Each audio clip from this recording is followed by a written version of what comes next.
Ya, salam Just Talk. Kembali lagi review kualifikasi Piala Dunia.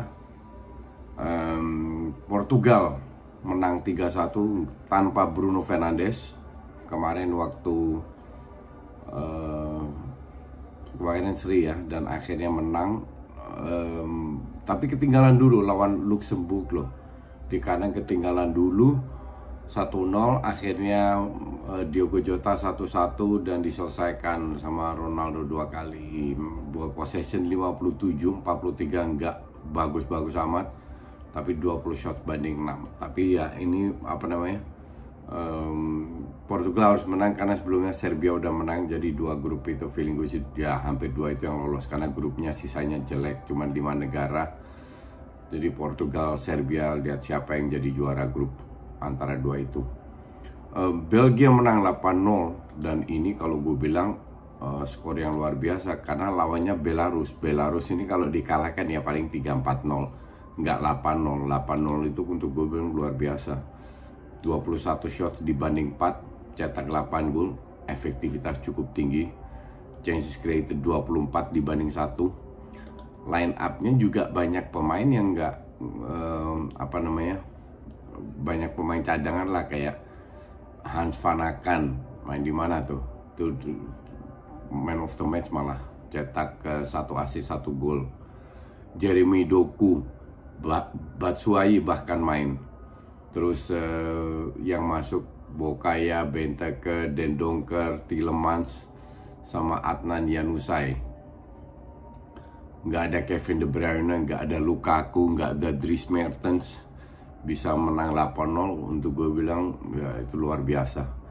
Wales menang 1-0, kemenangan pertama, karena di menit 49 pada saat skor 0-0 Ceko kena red card. Red card, Patrick Schick out, jadi Daniel James cetak di menit keberapa ya? Daniel James cetak di menit ke 82.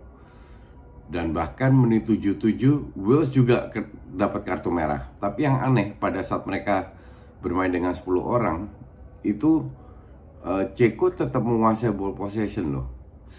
Nah pada saat 10 lawan 10 justru golnya setelah itu terjadi 8-2, 7-7 Connor Roberts kena kartu merah juga dari Wales.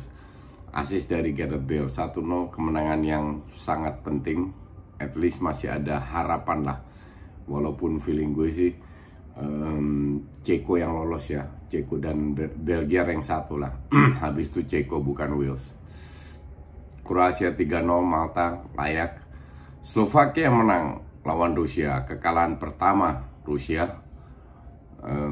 Kita lihat dulu kekalahan pertama Rusia, dan ini kalau gue bilang kekalahan yang cukup mahal ya. Karena Slovakia sekarang 5 poin, Kroasia sama Rusia 6 poin. Kalau Rusia menang mereka full, tapi ya this is football, nggak bisa diprediksi. Rusia juga bukan tim hebat-hebat amat. Tapi yang seru itu di grupnya Belanda. Norway dengan susah payah lawan Montenegro. Montenegro selama ini menang 2 match, dan Norway akhirnya bisa menang. Jadi Norway dapat 6 poin. Terus Turki lawan Latvia. Turki ini 2 kali menang, lawan Belanda di Turki dan lawan Norway di Norway 0-3. Tapi kalau lu lihat review gue sebelumnya, gue bilang Turki ini pasti kehilangan poin. Karena pada saat ketemu dengan Norway dan Belanda, di mana mereka menang, itu mereka main bertahan. Lawan Norway pun juga ball possession lebih di Norway dan Belanda. Lawan Belanda 1 free kick, 1 penalti, 1 deflect, ya oke lah. Karena Belandanya hancur, layak, jadi Turki layak menang. Cuman nggak dengan permainan yang luar biasa. Masih ada 3 negara, Montenegro, Latvia, Gibraltar. Gibraltar pasti menang Turki. Lawan Latvia dan Montenegro ini belum tentu. Nah, kemarin di kandang lawan Latvia unggul 2-0, 2-1, unggul 3-1, 2 kali unggul jadi 3-3. Kan gue bilang Turki ini pasti kehilangan poin pada saat ketemu dengan tim yang bertahan. Di sini Turki melakukan menguasai ball possession. Berapa persen? 64%. Shots 17 dibanding mereka 10. Create chances Latvia 12, Turki 10. Itu beruntung 1 gol dari Latvia dianulir. Sebenarnya nggak ada pemain Latvia yang agak sedikit dorong, tapi pemain Turki nggak jatuh, dianulir. Kalau ada VAR itu nggak dianulir, itu harusnya bisa menang Latvia. Inilah Turki yang gue bilang pemain ini biasa banget, tapi ya counter attack-nya cukup efektif. Dan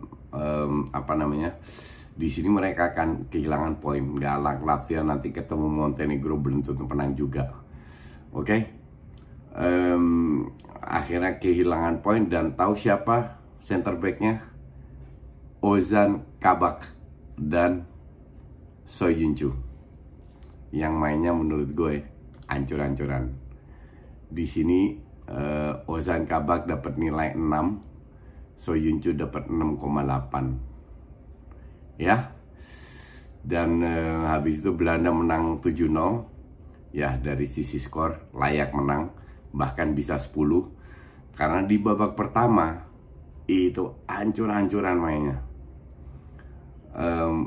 Sirkulasi bola lambat, salah kalau gue bilang salah Frenkie de Jong dan Daley Blind. Kenapa? Karena pada saat tim lu bertahan, lu jangan terlalu banyak gocek-gocek. Jangan terlalu banyak dribbling kayak Frenkie de Jong. Harus main lebih cepat lagi. Harus bikin pemain Gibraltar capek dengan gerak kiri kanan. Nah, nggak dilakukan. Kalau bilang Daley Blind out, Berghuis out. Lu boleh cek Twitter. Berghuis hancur-hancuran mainnya. Kenapa? Dia selalu masuk ke dalam, lama-lama kan kebaca. Nah, di babak kedua berapa kali keluar, bahkan 1 gol kalau nggak salah, satu atau dua gol itu dari karena dia keluar lewat luar. Nah, Daley Blind gue bilang out. Leletnya minta ampun. Mikir untuk passing itu butuh 5 menit. Nggak bisa lawan tim kayak begini. Terus kalau udah mikir lakukan passing, lebih banyak salahnya dari benernya. Cuman dia out karena cedera ankle. Itu di menit 50. Skor berapa? 1-0 untuk Belanda. Pada saat 5-4, pada saat dia out, Malen masuk, belakang bermain 3, langsung dapat 6 gol. Secara skor 7-0 bagus. Oke, away.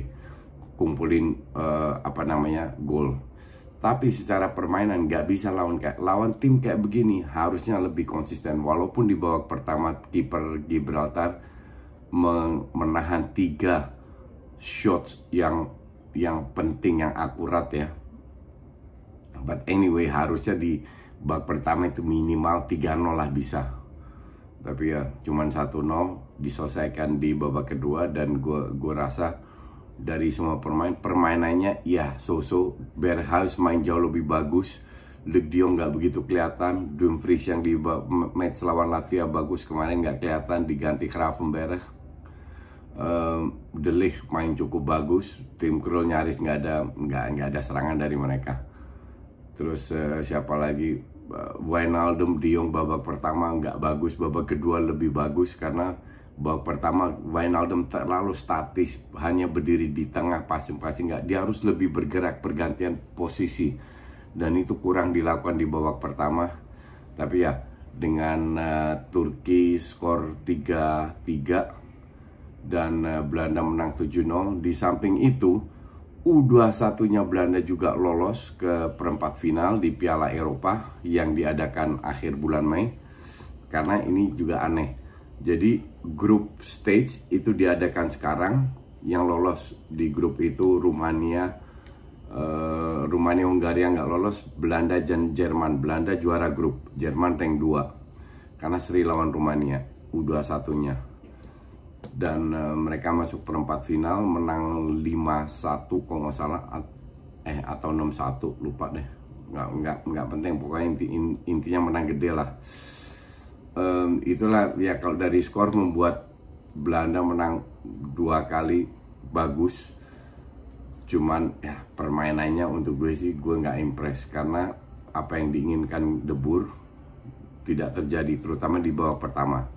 Babak kedua lebih banyak kombinasi, lebih banyak terupas. Babak pertama itu benar-benar parah, cuman kiri kanan crossing, kiri kanan crossing shooting. Tapi babak kedua jauh lebih banyak kombinasi, jauh lebih banyak passing between the lines, sehingga kalau sana 10-11-0 ini nggak heran, apa ya, secara overall 4-0-7 ya oke lah. Kita lihat lagi, mereka kumpul lagi di menjelang Piala Eropa, jadi kualifikasi Piala Dunia ini lanjut lagi di bulan September. Besok masih ada beberapa match, gue nggak tahu apakah ada kejutan atau enggak. Kalau ada ya ntar kita bahas. Oke, thanks for watching.